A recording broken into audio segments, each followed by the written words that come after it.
There's a big difference between being sent and being taught. Let me see if I can quickly illustrate this. When I was at Ozark Christian College as a music major, I had to take all of the music theory classes that were required of me. And Music Theory 3 was the highest class that they offered. And if you were to ask me today if I remembered anything from Music Theory 3, I would probably say no. I'd have to go back and reference the textbook.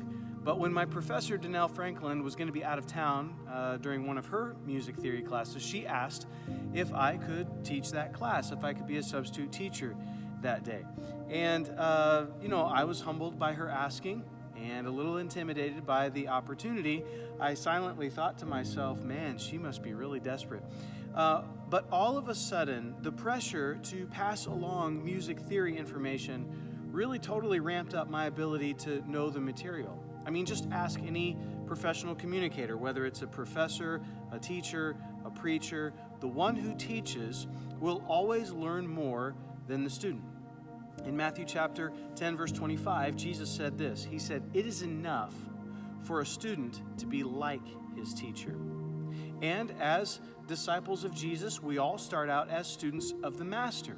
But that's really not the end goal. A true disciple, a true student, a true follower will train others to be disciples who can then train others to be disciples. Aaron Keyes, who is a worship leader and a songwriter, he once wrote this: "Discipleship is more than working through curriculum, more than learning the intellectual content of the Bible. Discipleship involves us intentionally allowing the Word to work through us. Work through us. Jesus sent out disciples he knew, not crowds he taught."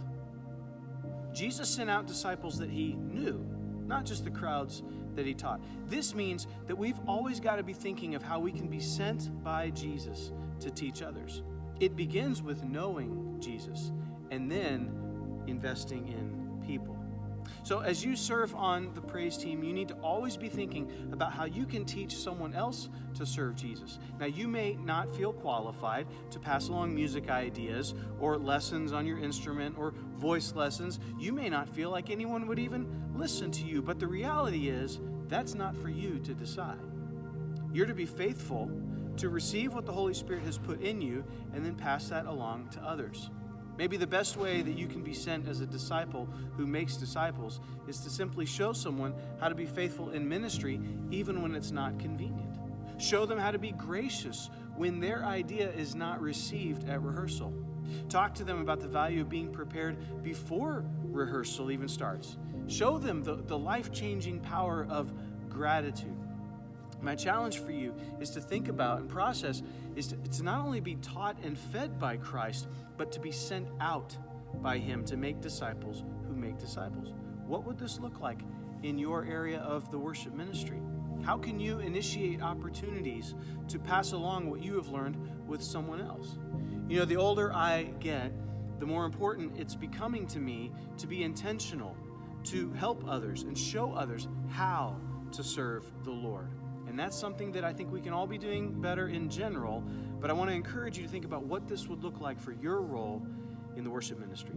Just a thought for you this week.